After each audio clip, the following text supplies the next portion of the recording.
Welcome everybody. We're here to commemorate Winifred Carney. Winifred Carney, also known as the typist with the webley.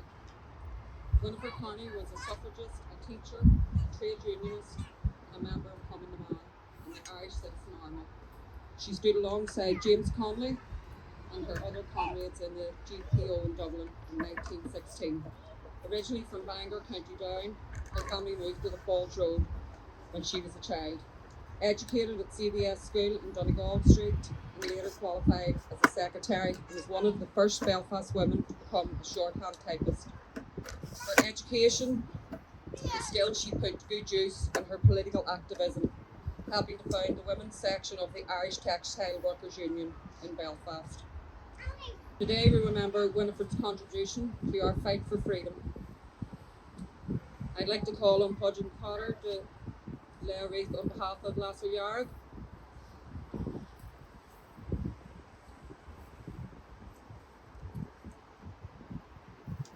And I also call Máire to lay a wreath on behalf of the family from America.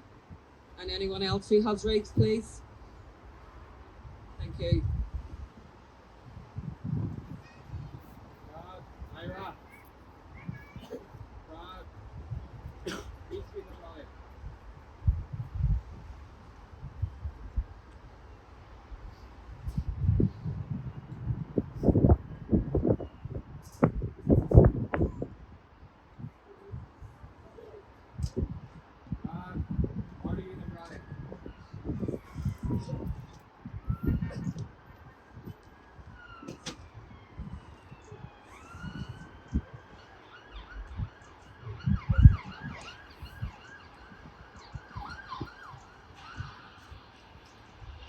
I'd like to call today, our main speaker is Amy Rafferty. Amy is an independent socialist Republican from West Belfast. She is involved in organising across her community. Amy is a member of CATU Community Action Tenants Union, who work to organise across Ireland on the basis of housing and holding landlords accountable and resisting evictions. Amy.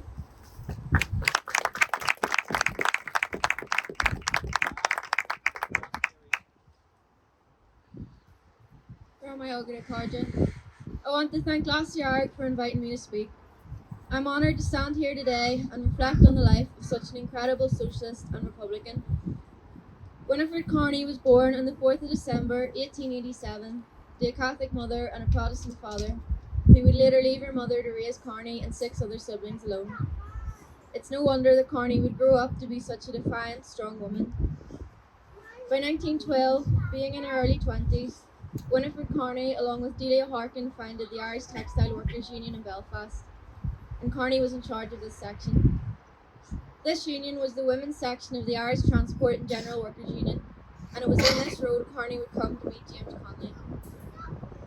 At this time, much like today, the trade union movement was massively bureaucratic, claiming mill workers to be unskilled and incapable of organising, a notion which Winifred Carney and James Connolly completely refuted.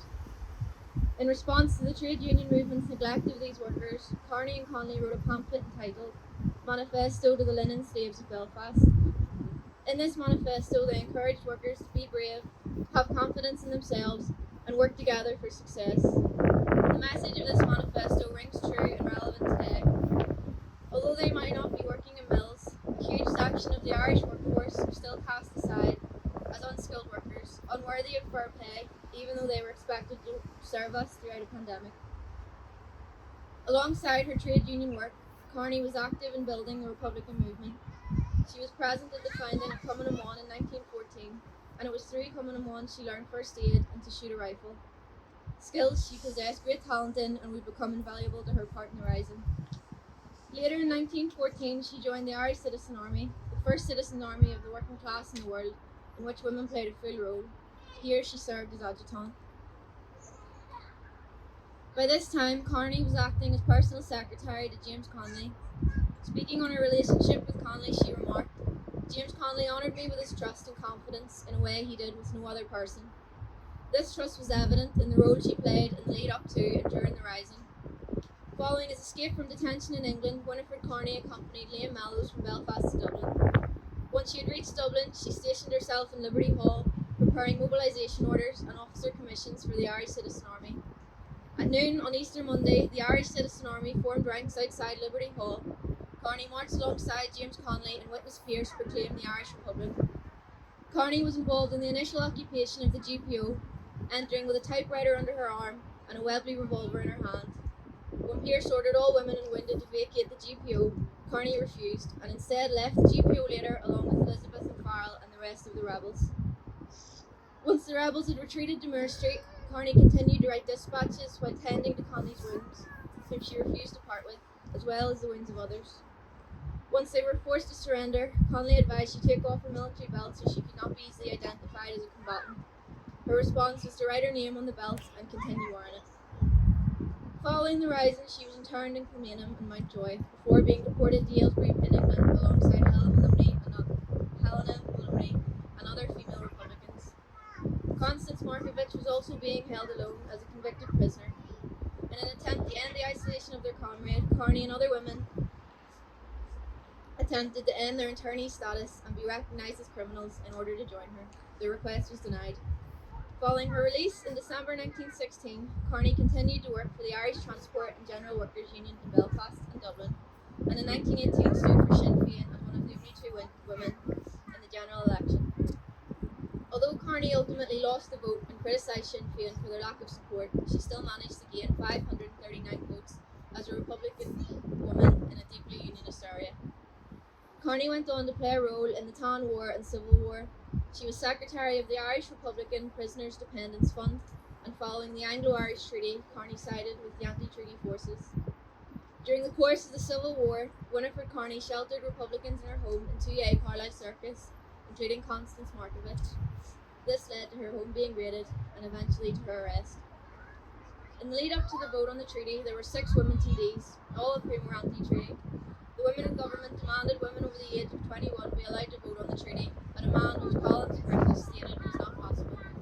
They argued this was down to logistics, however contemporaries argue it was fear that women would have largely been anti-treaty, especially given the votes held by the Cumann and the women's group, which overwhelmingly voted to reject the treaty. It has been said that in the revolutionary period, women experienced a brief glimpse of freedom. Carney was held in high regard by Connolly, a man massively ahead of his times and ahead of their fellow comrades in his attitudes towards women. As he lay wounded, he said to Pearce, "I want you to trust Carney as you would trust me."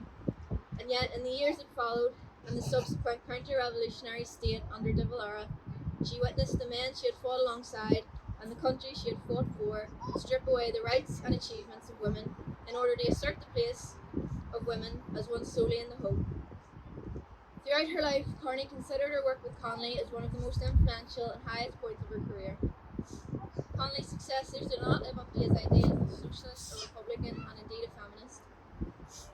Despite the demoralisation she felt following the rising, she continued to play a role in politics. In 1921, she joined the Socialist Party of Ireland, and in 1924, the Northern Ireland Labour Party, where she was active in the radical wing promoting republican socialism. It was in the Northern Ireland Labour Party where she met her future husband, George McBride, a Protestant, former member of the UVA, and a staunch socialist. Carney continued to work for the Irish Transport and General Workers Union until her marriage in 1928. At this time, her health was declining, and she also resigned from membership to the Labour Party. It is important to note that at this time, marriage and power had been this prevented women from voting across many sectors, and by 1926, only 15% of women were economically active. This bar remained until the 1970s. Despite ill health and increased anxiety over the political situation, Carney joined the Northern Ireland Socialist Party in 1933, which was allied to the Republican Congress. She also, alongside her husband George, helped to organise support for the Republicans during the Civil War. Winifred Carney passed away on the 21st of November 1943. She received a small funeral and was buried in a grave with no headstone, due to her family's disapproval of her marriage to George and unwillingness to have his name on the headstone, a man who stood by her when many had turned their backs.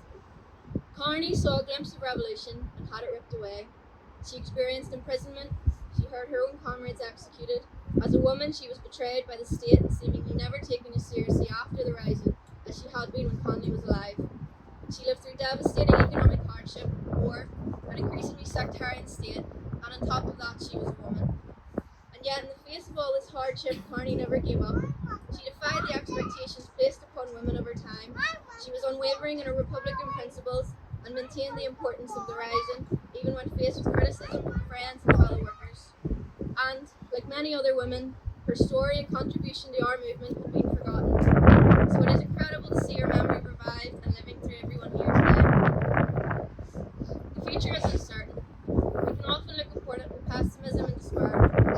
But comrades, people like Winifred Carney remind us of the importance to fight and be unrelenting in our struggle. We are faced with a bureaucratic trade union movement, neoliberal governments drifting further towards the right, division in our communities, division in the Republican movement. But much of this is nothing new. Just as those who have gone before us, we have to try. We must collectively organise on issues facing us today. During this current wave of conflict in Palestine, we have seen unity and collective action across our communities. This is what brings about change. The struggle against oppression and exploitation requires unwavering determination and courage. Revolution will not be handed to us on a plate. We must play an active role in organising for and setting out the demands of a unified socialist republic, not a so-called shared Ireland where profit rules and people suffer.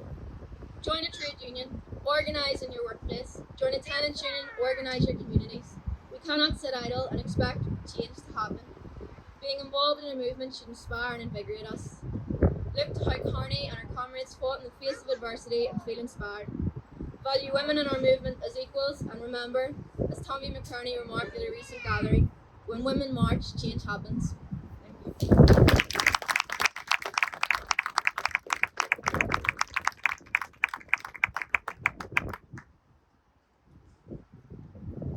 Thanks very much, Amy. I'd like to finish off by thanking you for a very fitting tribute to Winifred Carney and to Lasair Dhearg for organising today's event. Thanks to everyone for attending this commemoration as they do every year. It is very fitting that we remember Winifred's contribution to our fight for freedom, but we also must fight in whatever way possible for the living. And on that note, a quick reminder, there's a march at Rainer Square today at 1 p.m. for anyone who's available to attend this rally next year.